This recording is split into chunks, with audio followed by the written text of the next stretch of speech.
મારું નામ અનોખો વિરોધ કરવામાં છે।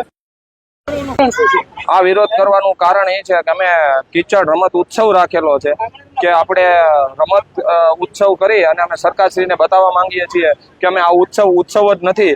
અમે તમારી પાસે એક માંગ કરીએ છીએ, પાણી, રોડ, રસ્તા, ગટરથી અમને જે છે ક્યાંક ને ક્યાંક અમારા અન્યાય થયો છે તો એની અમે માંગણી કરીએ છીએ આ રમત રમીને। અને આ જો માંગણી અમારી સ્વીકારવામાં નહીં આવે તો અમે ઉગ્ર આંદોલન પણ કરશું, ગાંધીજીના માર્ગે પણ હાલશું અને જે કાંઈ પ્રયત્ન કરવાના થશે એ અમે પ્રયત્ન કરશું। અને સોસાયટી બધા નાનેથી મોટા બધા મારી ભેગા છે અને ક્યાંક ને ક્યાંક અમારા અન્યાય કરવામાં આવે છે। જ્યારે ભૂટુ સરપંચશ્રીને અમારે કહેવામાં આવ્યું કે ભાઈ અમને રોડ, રસ્તા, ગટર, પાણી આપો, ત્યારે એને એમ કીધું કે બાપ થઈને કામ નથી દેવું। તો શું ખરેખર આ વસ્તુ વ્યાજબી છે અને શું ઉપર કોઈ સરકારે જોયું જ નથી કાંઈ? અને આજે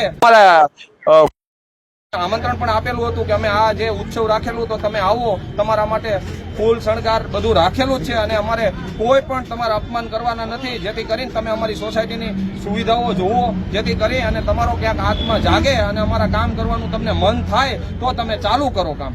અનોખો વિરોધ કરવાનું કારણ શું?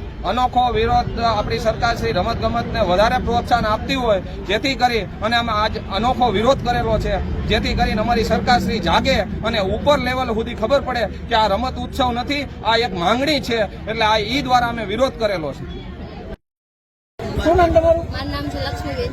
આજે કઈક અનોખો વિરોધ કરવામાં આવ્યો છે, શું કહેશો? હા છે, જો આ તમે હાલત તો જોવો જ છો કે આ રમત આયોજન કરે છોકરા માટે કાદામાં રમવું પડે છે। અમારે કેટલું હવે સહન કરવાનું? કેટલા ટાઈમથી સમસ્યા છે? સમસ્યા છે કમસે કમ 10-9 વર્ષથી। હવે આ તમારો સમસ્યાનો ઉકેલ નહીં આવે તો શું કરશો? તો હવે જે આગળ કાર્યવાહી કરવી પડે એ અમારે કરવી પડશે। બીજું શું, સરપંચ અમને એમ કે છે ના તમારું કાંઈ આમાં નહીં થાય, તો અમારે કેને વિરોધ કરવો? નગરપાલિકાએ અમે ગયા હતા તો અમને કાંઈ આમાં સવાલ નથી જવાબ હાલતો। છોકરાને ક્યાં રમાડવા અમારે આથી? શું અમારે આને રમત લેવાનું? આથી અમે શું કઈ હારી માંગ કરવામાં કે નથી કે અમારે કઈ હક નથી? ખાલી એ કયો અમને કે અમે કીને રજૂઆત કરી, બધું રજૂઆત કરી લીધી છે, તો આના પ્રશ્ન અહીંયા જ આવીને અટકી રહે છે, આગળ વધતો નથી પ્રશ્ન।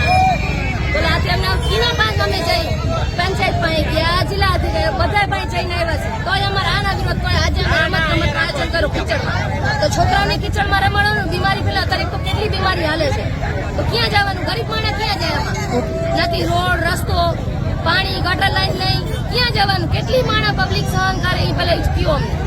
બધી સોસાયટીમાં ઘૂંટુમાં જોઈ આવું, અહીંયા જોઈ આવું, અમારી સોસાયટીમાં જ કેમ એમ થાય છે?